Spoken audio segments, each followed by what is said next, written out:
Welcome students. I once again welcome you to your economics class. Last class we had started with the lesson Economic Reform since 1991. We have already covered up the topic liberalization and we were dealing with the topic privatization. Now I will take the topic further. We know that privatization was adopted by the government. Now let us understand what were the motives behind this privatization being introduced into the economy. There was transfer of ownership, control and management into the hands of private entrepreneurs. They were given more space and room of operation. Now what was the reason? Why did the government want private sector to come up with its potential? What was the reason behind disinvestment? Transferring of ownership. What was the reason behind encouraging and promoting the private sector through easy licensing? We need to understand it. Number one, raising funds from disinvestment. Now when the government was selling away the public sector enterprises to the private entrepreneurs, it was releasing funds. This was providing additional finance to the government to meet its different welfare and planned objectives and was making the economy more developed in the way by giving more financial autonomy into the hands of government. Next, improving the financial condition of the government. As we know that there was continuous deficit in the government budget where the public expenditure was higher than the public revenue. Balance of trade was unfavorable.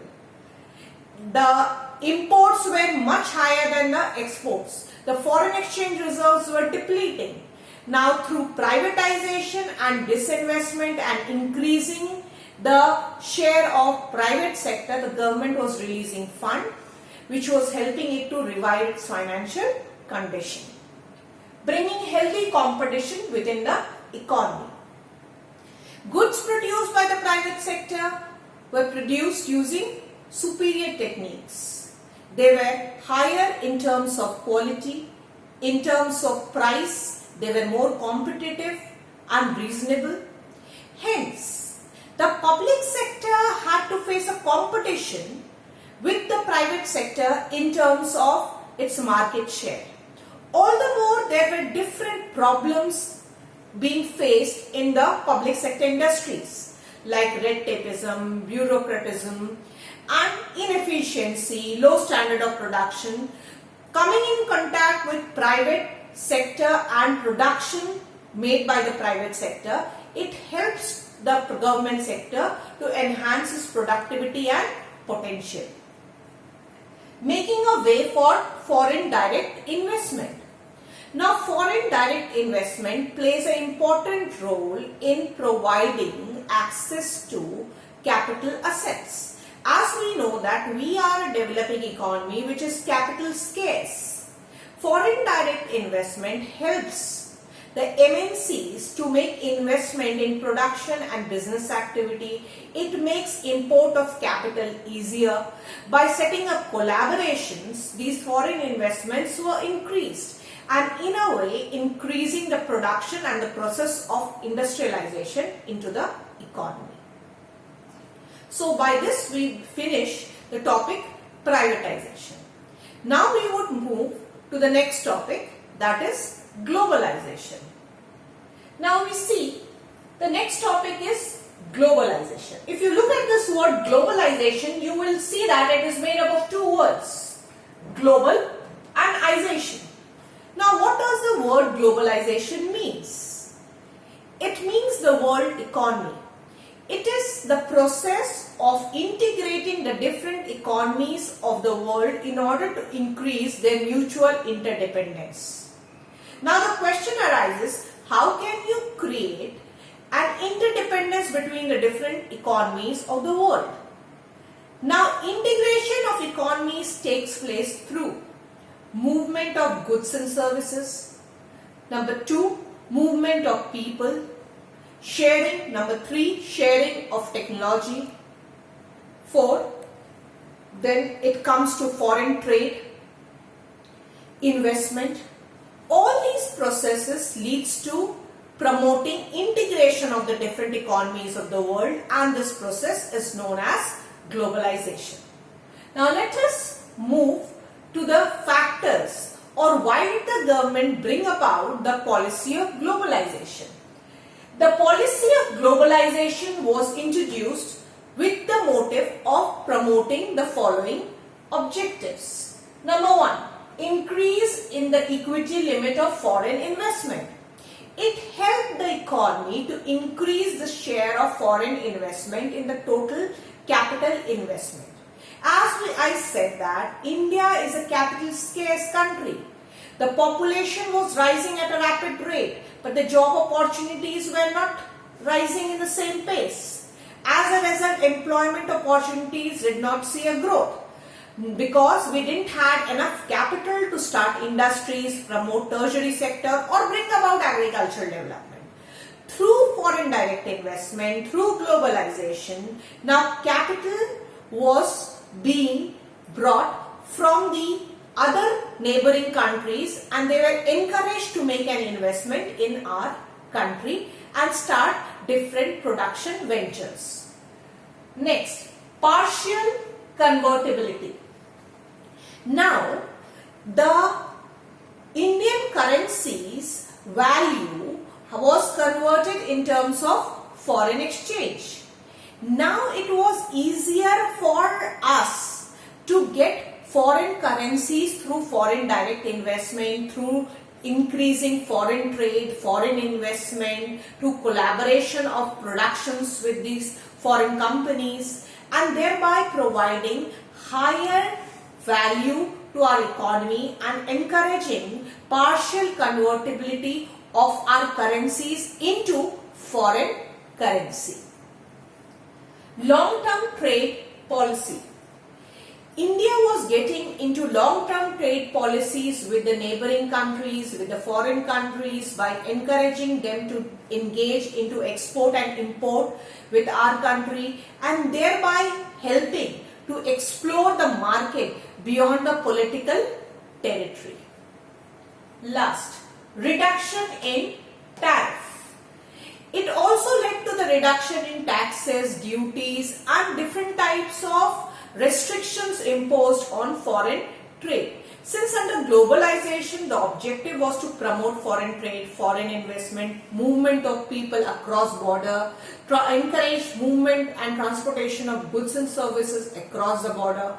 All duties, all taxes were reduced, making the goods and the commodities cheaper and motivating and encouraging trade on a larger scale. Thereby, it led to reduction in the tariffs. So, these were the reasons why globalization was encouraged. Now, the next topic is an appraisal of the LPG policies. Now, we need to critically evaluate what were the favorable points and what were the unfavorable points or the criticism levied against the LPG policy or the new economic reform. So now we are going to discuss the achievements or the advantages of the LPG policies as well as the demerits or the disadvantages or failures of the LPG policies. To begin with, let us come to the achievements of the LPG policies. The first one, increase in foreign investment. Automatically there was an increase in foreign investment, more of production by MNCs, more of investment in buying land, assets in our country by the foreign collaboration. Similarly, encouraging our entrepreneurs to set up production units across the political boundaries, set up industries in different countries. So we have different collaborations like Maruti Suzuki, Honda, Hero Honda, and all these collaborations came up because of this globalization and liberalization process. Next, increase in foreign exchange reserve. Automatically, when foreign companies come and make investments in our country, they bring along with them foreign exchange. This helped us to increase the foreign exchange reserves in our country.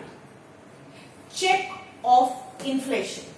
Now, the goods which were being traded, all kinds of duties, taxes were abolished.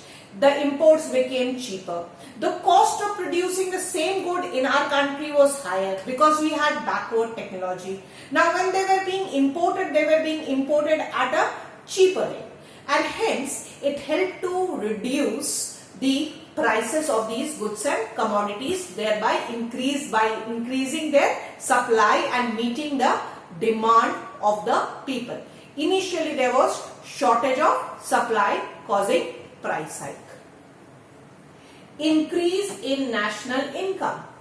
Automatically, when foreign collaborations are formed, production process is linked up, production was taking place on a bulk, automatically the national income or the GDP of the country went on gradually rising.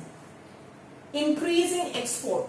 The volume of exports also increased in order to expand foreign trade and increase more and more transportation of goods to the other countries. We removed the taxes and duties, making our goods cheaper in other countries, leading to an increase of demand of goods produced by the country and bringing about an increase in export. Consumer sovereignty. It gave more freedom of choice to the consumers. It gave them quality goods at competitive prices. And this is how consumers became the king, or consumers had the production. The goods were being produced according to the taste, likes and preference of the consumer. So now make sure that you systematically prepare your notes related to the relevant topics that we have discussed today. Make your notes in a point-wise format. Discuss all the topics that we did today, that is privatization and globalization, their merits, demerits, objectives in detail. And I would provide you with a concerned PDF file related to the subject matter so that you can discuss each of these points with more accuracy. Thank you.